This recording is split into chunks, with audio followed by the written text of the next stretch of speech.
Cool. Anyway, Allow me to next ask you. question. My, You're being a very tough interviewer, and I know that's your style, no, but you're kind of you're asking all the questions I hate, yeah, no. to be honest. I feel like Because I feel because like it's important. the problem I always have, Vaibhav, Yeah. and I like you as the person, and I have great respect for your Th- channel, Thank you. is people like to focus on all of these social issues. They focus on me as a person Yeah. and my relationship within the country, Yeah. and whether or not I have privilege, and whether or not I have a white gaze, and whether or not I'm being Orientalist, and Yeah. how do I treat my collaborators? Do I treat my collaborators fairly? Wait. Blah, blah, blah, blah, blah. And so seldom do people talk about the art. Why should somebody such as myself, who has been in India for 21 years making art, be considered less authentic than some young graduate who has just popped out of Baroda and hasn't even traveled much out of Gujarat? Please You explain that. know, Explain that. so Elaborate this yes, point. because Answer your own question.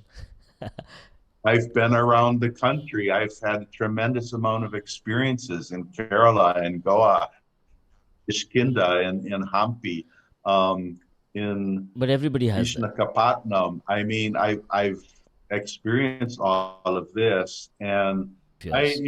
throughout this interview, and I knew this was going to be Yeah. sort of a passionate interview between the two of us, though I really like you and I really appreciate what you're doing with Art History Plus. Yeah. And I think you have some similar respect for what I'm doing. Yes. But I just find that after hearing some of these questions for so many years, Yeah. I find them hard to answer in a civilized tone anymore. You. I tend to really bristle and I sort of explode at some of these questions these days, Fair which enough. I know I shouldn't do, but unfortunately that's where I'm at in my head at this point in time. So Allow this conversation to be recorded. so let me say this. Let me say this. This is You the know, last chat. I've been open about the fact that I work with collaborators. Yeah. I've been open about the fact that Rajesh paints my photos, that our Vijay paints the miniatures, Yeah. that Dalpat Singh helps with painting the miniatures, Shankar does the borders, blah, Yeah. blah, blah. Yeah. There are so many contemporary artists who never ever talk about their collaborators. And that's about Gupta has people helping him. I mean, he talks about it in the book, The Yeah. Art of Not Making. Yeah. There's an entire book out, The Art of Not Making, where artists absolutely brag about the fact that they never touch their own artwork. That's true. I think it was Mauricio Catalan in that book brags about the fact that he never ever touches his own art. From beginning to exhibition to sale, he never touches his own art. Yeah. Think about that. And he brags about it. Yeah. So the thing that bothers me and gets me very upset many times is that I'm the one who's being open about what I'm doing. Yeah. I'm not hiding anything. I put it all out there, that for some reason all of the vituperative comments and questions come my way. And I always get questions about how I treat my collaborators. Maybe. Nobody ever asked how my collaborators treat me. I've never once had somebody ask me how my collaborators treat me. I wanted to ask you. That's the Do next your question. collaborators treat me fairly? Do they treat me like a friend, or do they treat me like a boss? True. I mean, I don't hear those questions. I promise you, I was going to ask you that. I told you I was going to ask you that question. So, but maybe the reason, maybe just consider this. Maybe the reason is because you're working with in the style of the Indian miniature technique. It's something that you so obviously cannot do with your own hand. That Waswo himself, Richard, the artist who's doing these works, you need collaborators. So that, and you've placed yourself within the Indian setting, not within the frameworks of Rajasthani miniature, which is already institutionalized, and so you obviously have collaborators. So the question of collaborators and collaboration is inbuilt in your practice, and it's inbuilt, and then these questions are something that are it's inbuilt in the nature of the miniature tradition itself. Because it if you needs look a team. at the miniature tradition as they came through the Mughal courts and as it came from Persia, they were always karkhanas. There was always a master artist. There were always assistants, and there were always a border painter. There was always a border painter. Yeah. We're actually working in a very traditional manner. Yeah. Even though our subject matter may not be traditional, we're working in a traditional manner. Yeah. You know, and that's why the new book that's coming out, that's already designed, and I hope to get it out next year, Yeah. is called Karkhana, which, in Hindi now means factory. But Karkhana. I mean, the word actually goes back to Persia, and it meant workshop, and specifically a miniature painting workshop. So I don't think that what I'm doing is so out of the norm. But Yeah, I've had I didn't mean it that really way. sharp attacks. I've had attacks on Facebook from people who are New York based, just really spamming, and Fuck them. one slammed me so hard I was like, it was like to me almost slanderous. No. I don't see you that way. It's And very difficult. I think this might be the last interview, because you've said it out, so you spelt it out so neatly. You've articulated your disgust for these questions, and I think it should be effective. It would be effective. Tell me about the beauty of working in a karkhana. Tell me the beauty. Tell me the beautiful relationships that you've had while producing your art. In a way, I like to, because in a way you are so open about this style of painting, and that about your collaborations with the other artists. So I just want to ask you, I think there should be more collaborations like this. I think there should be more, but nobody is out there explaining the good side of it. Can you explain? If I asked you why is it if my question to you was, why is collaboration important? Right, there's a title question. Why is it important? But for you specifically, why is it Well, we important? teach each other things each day.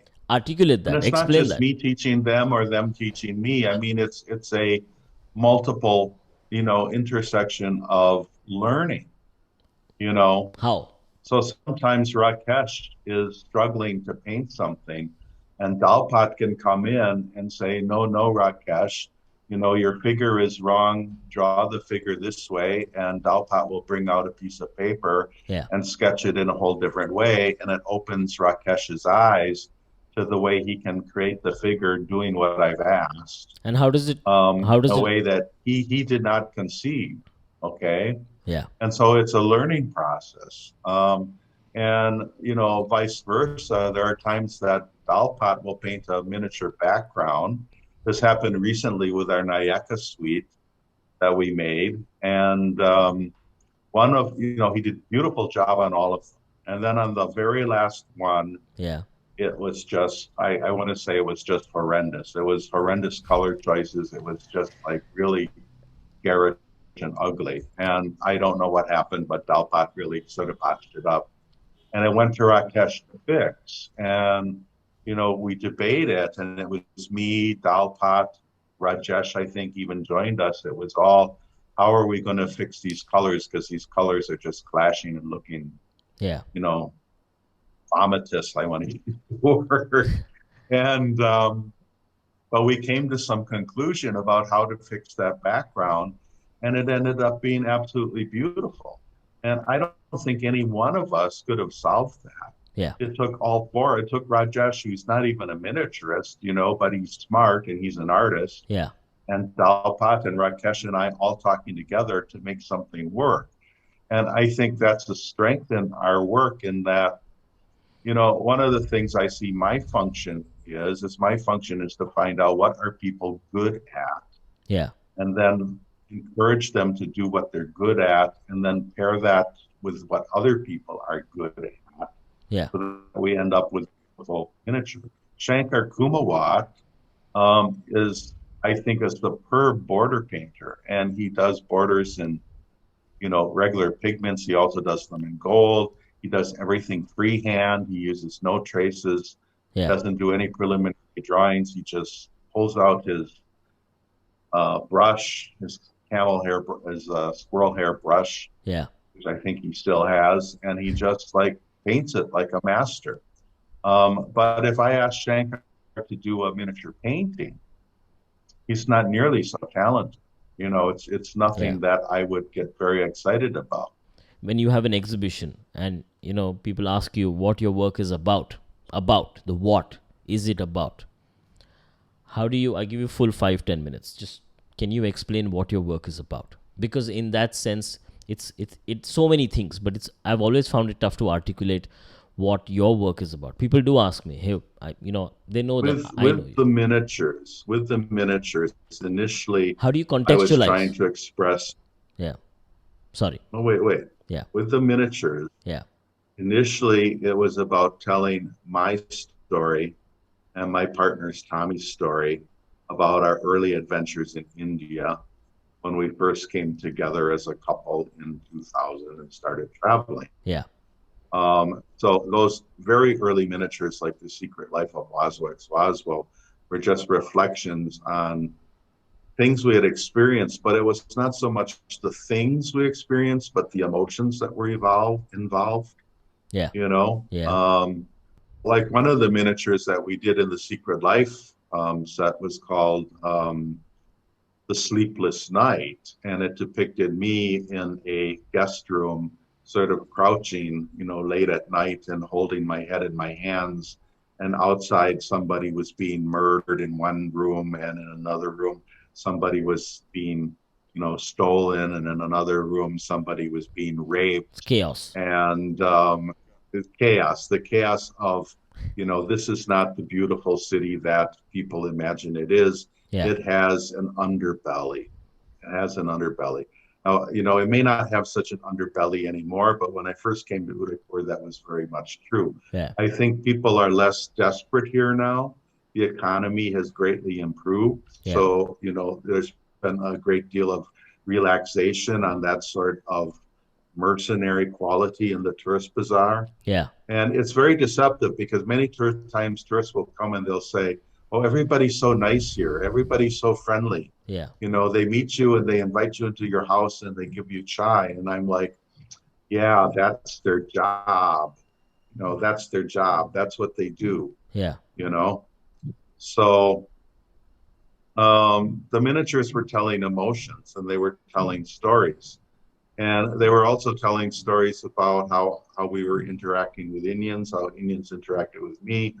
A lot of them, I would say the vast majority of our miniatures are self-deprecating humor. They make fun of me. They make fun of the so-called Orientalist or Topiwala, as we call him, or the Fedora man. Yeah. He's always, you know, sort of this bumbling fool, stumbling into situations he knows nothing about. Why do you keep referring to him as the fool? You've said this 4 times in this last interview. In this interview, you've mentioned to this character as the fool. A fool within the context where he is. Okay. Explain that, please. More or less, he might be a very educated and intelligent person somewhere else, but he's a fool within the context. So you can look at the recent, you know, extraction from Afghanistan if you want to look at local politics. Yeah. I mean, many of the American soldiers there were not fools. Yeah. Highly intelligent, highly trained, graduated from good universities, all of that. Yeah. But they were fools within the environment because they didn't understand the culture. Okay. So that's the way I'm using the term fool. Okay. Not saying that I'm an idiot. No, I didn't mean that. You know. Yeah. I'm not a genius, but I'm not an idiot either. So. Yeah. No. Okay. So yeah. So it's this character, and it's this, and it's amazing. You've kind of like made a cartoon of yourself, in a good way. I don't. Well, yeah, he's become a cartoon, and we actually made a comic book. I don't know if you know that. I didn't know that. But when we did the exhibition Confessions of an Evil Orientalist in 2011 at Gallery Espace, we actually made a comic book that was a free handout to visitors at the opening. It's become sort of a collectible. It was so popular, we had to make a second printing a few years later. Yeah. And basically what we did is we took images from the miniatures and arranged them as a comic book and put thought bubbles and speaking bubbles, and we told a narrative. Yeah. You know, and then it ended with the 101 Confessions of the Evil Orientalist, Yeah. which was a text-based work, which was part of that show. Yeah. which reads like a poem. And, this was way before the whole idea of white privilege was very prevalent, or the idea of confessing to your white privilege. But I just felt that I needed to say things that needed to be said. So I was actually in Bangkok. I sat down at the kitchen table and I started making out a list like, well, what am I guilty of as a foreigner in India? And the list started with simple things like, I've shouted at the laundry ladies for breaking my buttons upon the rocks. And you have guilt. You have guilt about it. You regret all of this. Yes, and there were 101 of these confessions. But the interesting thing about it, it starts out very personal. Yeah. And very white, I would say. Yeah. But in the middle of I call it a poem actually, in the middle of the list, there is sort of a twist. And suddenly you start realizing that some of the things I'm confessing to, you might scratch your head and say, why is he confessing to this? Yeah. Why is he confessing to the fact that he slept through slumbering villages on a midnight train or whatever like that? I mean, it doesn't sound like much of a confession. It's like a fond memory. Yeah, and it's not really a confession. Yeah. But perhaps it talks of privilege of the person on the sleeper compartment of the train as compared to the village. Yeah. But the reason the inversion was there was because I wanted readers and I wanted Indians who read this to realize that they also had privilege. And so, some people got it, some people did not. There were a few reviewers who just took it as Waswo confesses to his privilege and his Orientalism, and then other people went a little deeper and realized what I was actually trying to do. Yeah, it's easy to reduce. It is very easy to reduce the idea into something very basic. Yeah. So this is really amazing. It's really interesting that you have the ability to be so honest. That's something special. You know that, right? It's a good quality in you. I have the ability. I mean, I think that was part of my coming out as being gay when I was young. Yeah. My parents always taught me honesty. They said, never lie, never tell an untruth, be honest. Yeah. So I thought, well, I'm going to be honest. I'm gay. I'm telling you that I'm gay. Yeah. Why should I hide that? Honesty has been sort of an ethos of mine, and it very much, if there's anything that sets me off with my collaborators or the people I work with, it's when I feel that they're lying to me. True. Okay. Yeah. They can do a bad job, totally forgivable. We can repaint it. They can be slow. Yeah. We don't make a deadline, totally forgivable. Yeah. But when I get the feeling that they're telling me lies, and they're such bald-faced lies that they're almost insulting to me. Yeah, that hurts. It's like, you really think I'm going to believe this? Yeah. Really sets me off because I put a high value on honesty. True. True. That hurts, man. That's like, congratulations, you're human. Yeah, exactly. Yeah, you've not become a corporate robot.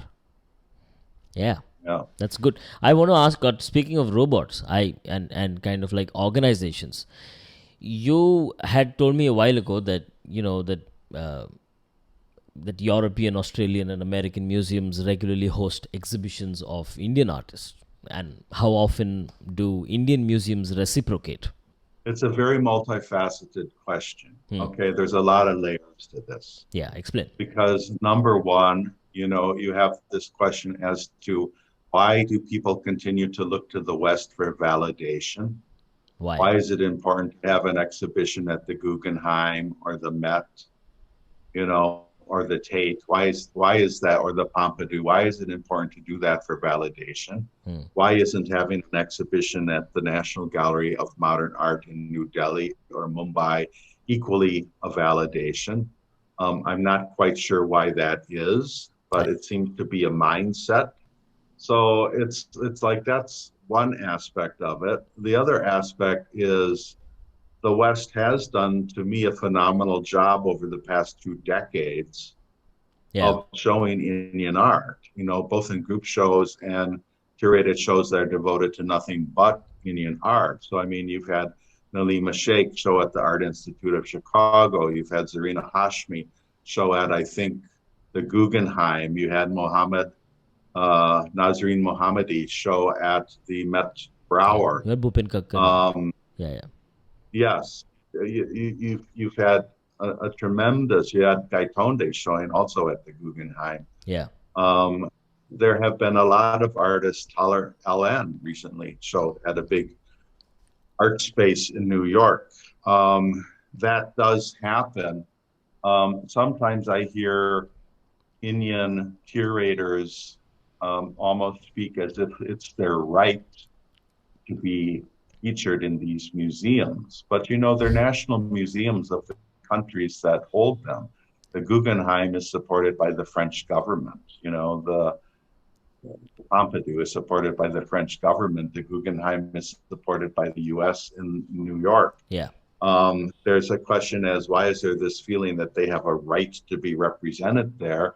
And I bristle because then it's like I say, and this is a question for you, how many times have Indian museums shown given a solo show to an American artist? I'm not saying that should be me, but when have they done it? They've given a solo show to Anish Kapoor, who's a British citizen. Okay, that I know of. He's Anish Kapoor. But how many other times? But in a way, India is a new country, and it's just 75 years now since independence, and we're kind of trying to make Indian artists globally known and kind of represent Indian artists in that sense. I understand that you consider yourself a foreigner, right? You still have a foreign passport. Of course. Yes. Yeah. So I understand. I don't know if people understand how difficult it is to become an Indian citizen. Can you? It used to be a 16-year wait before you could even apply. Now I think they've lowered it to an 11-year wait before you could even apply. It's not an easy thing. It's that tough to become an Indian citizen? Yes, it's not easy. Do you want to become an Indian citizen? And they have all kinds of... I would consider being an Indian citizen, yes, if it wasn't so difficult. Okay, then that's a great subject. Can we discuss what do you love about this country? through Well, I now take full 5 minutes. This is a great sell the country. It's like say good stuff about the country. Like what? Well, I feel bad that much of this conversation has developed into sort of a lot of a bitch fest about things that are wrong, or that I see that are wrong. And I never, ever complain about India. India is a beautiful, wonderful country, and the people are so good and so kind, basically so honest. It's very easy to develop friendships here. People open up to you. I find there's an incredible amount of bonding. When something happens like the Mumbai floods, everybody comes together, helps each other. You see that all the time. You saw that recently with COVID in Delhi. Everybody was out helping each other, getting oxygen tanks. There's something that does not exist in the places in the West. You will not find people coming together like that.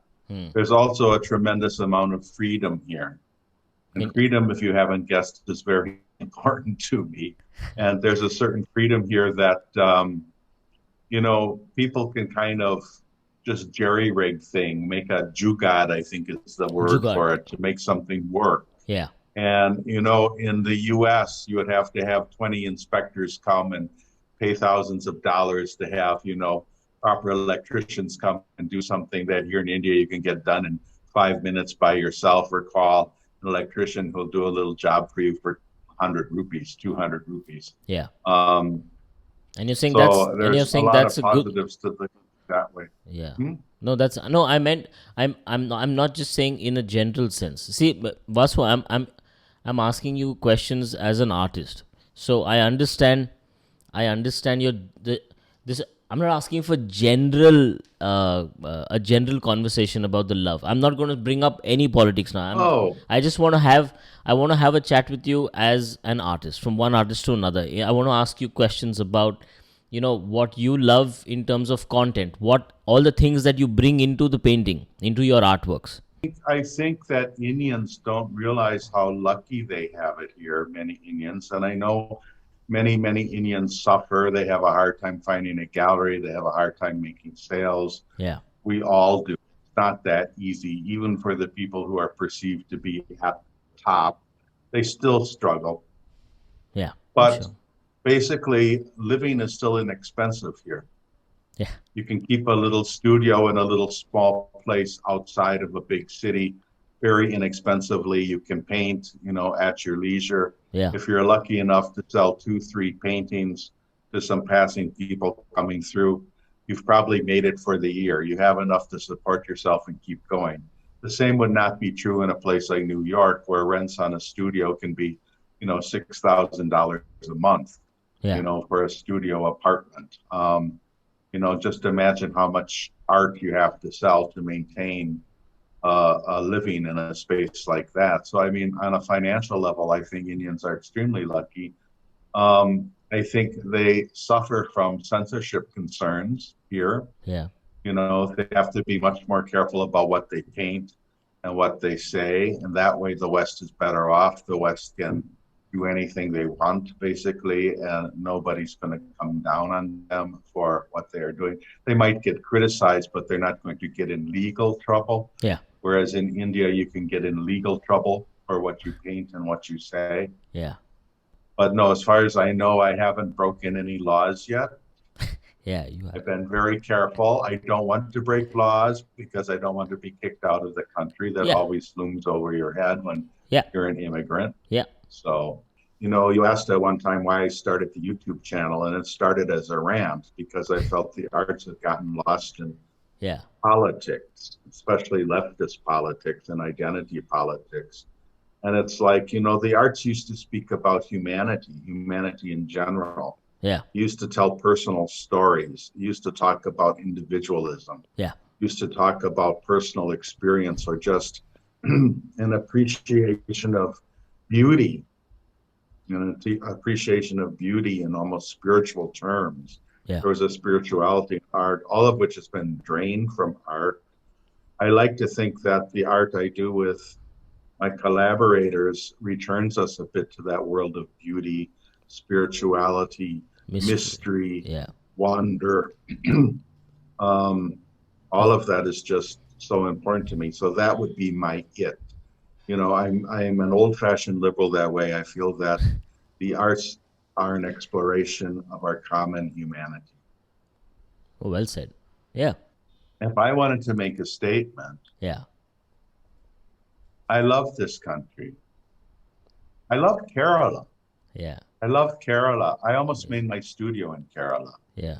I love Rajasthan more probably Yeah. because I've lived here for so long.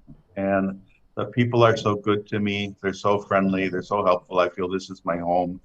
I feel that my workers are my family. Yeah. I feel like I belong here. Whenever I leave the country, I feel like I've left home. Yeah. Whenever I return to the country, I feel like I'm returning home. There's a warmth here. That's sweet. And Yeah. I get that same kind of supportive feeling from my gallerists like Bhavana Kakkar at Latitude 28. Yeah. I get a lot of support here. There's a lot of people who like me.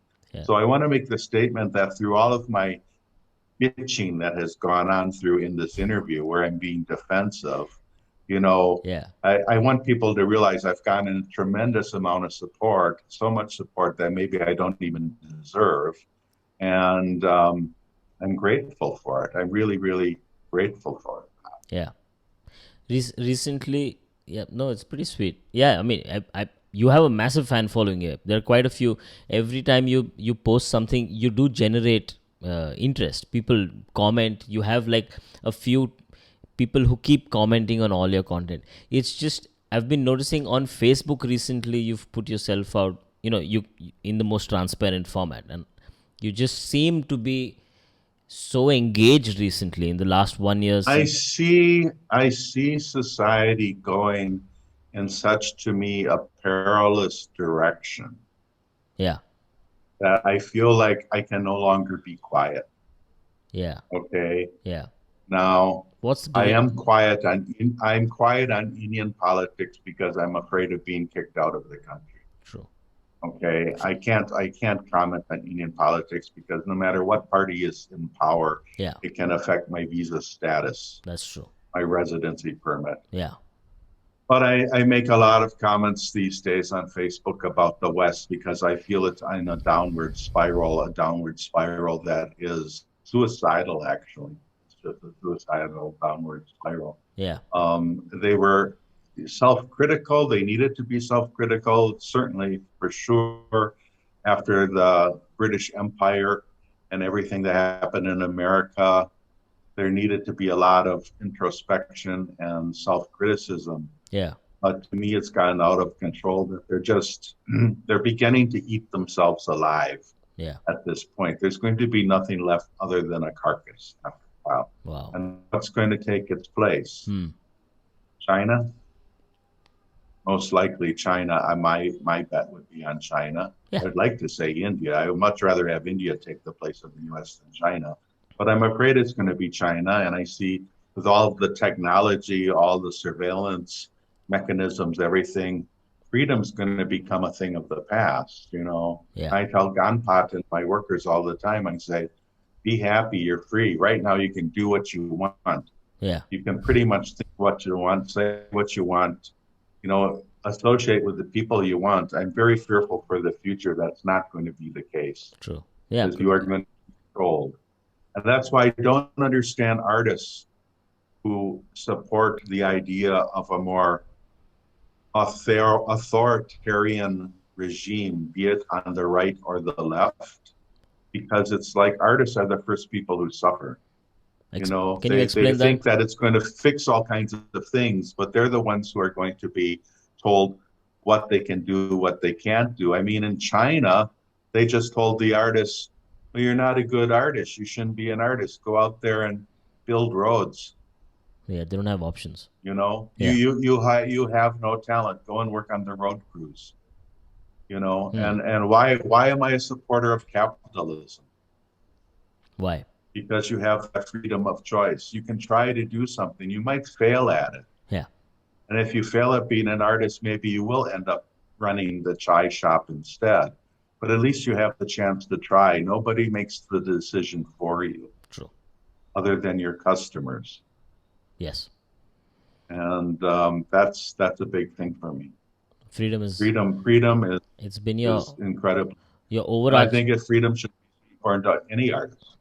That's true. It's your overarching theme in that sense. I admire you for what you're doing because you're also tough on intermediary, color LN. Maybe not as tough as you've been on me, but I think it's time for the Indian art world to get over all of this mutual back patting and back slapping and congratulations. Yeah. It's like, no, there is such a thing as bad curatorial practice. There is such a thing as bad art. I'm sorry. Not everybody is made out to be an artist and can be an artist. Yeah. Sometimes people have to be really grilled and people have to self-reflect and realize, am I really made out to do what I'm doing? True.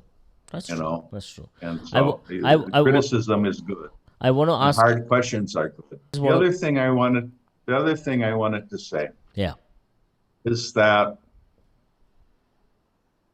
we have a really tight group here, the people I work with. Yeah. And it's an expansive group. Yeah. It's not just the artists, it's not just Ganpat, it's just not Jay Prakash, but the people we interact with in Udaipur. It's a tight group. Everybody knows me. Yeah. We're friendly.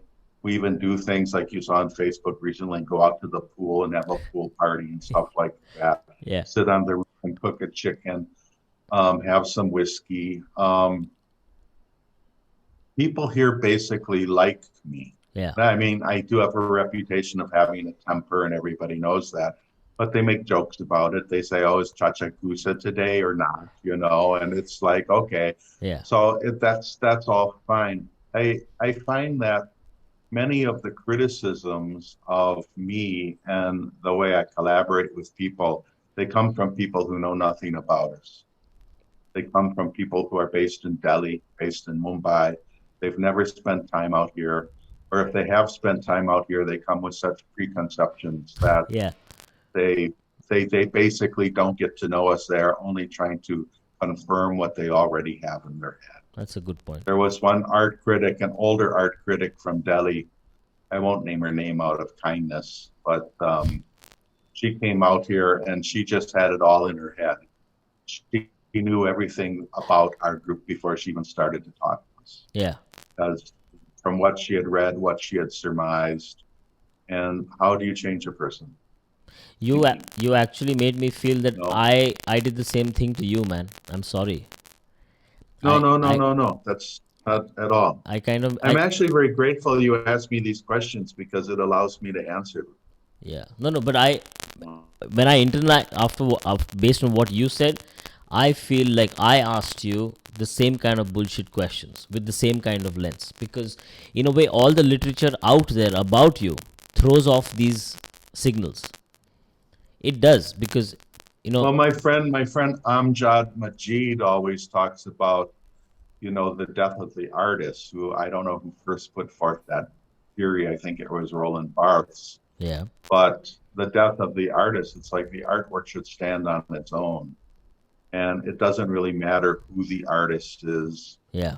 what the artist's lifestyle was, what his politics were. It's like, what was his art? What did it say? And the other things you might want to delve into to add background, but the main thing is always the art. That's true. To me, that's the way it should be. This tag of evil O. I mean, I know I don't want to talk about the evil O side. You've already said that, but I just want to understand what's the O, the Orientalist, and within that, can you explain? Orientalist, yes. Can you explain? So, It's like, who came up with this name? Was this given to you, or did you? Is this your? When I started being accused of producing work that was Orientalist, which goes, God, almost 2 decades back now. You're accused of so many things. What? You're accused of so many things. Yeah, I'm accused of so many things.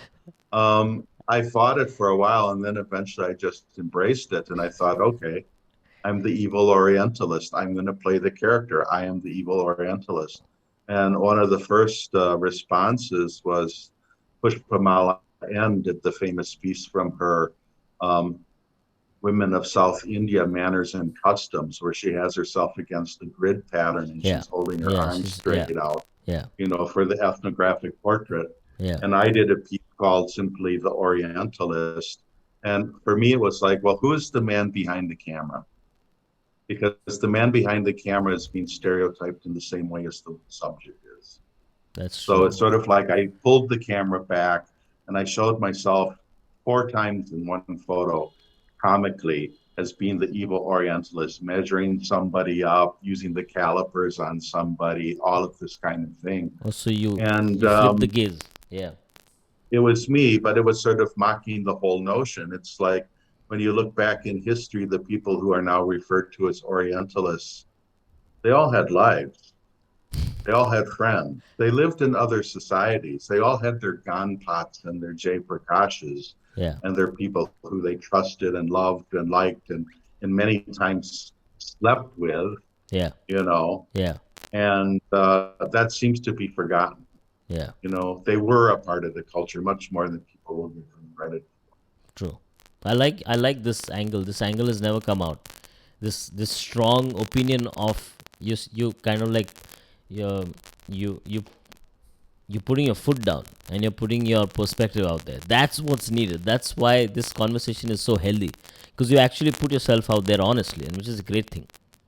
But I softened it eventually. I changed the Orientalist later to the Observationist.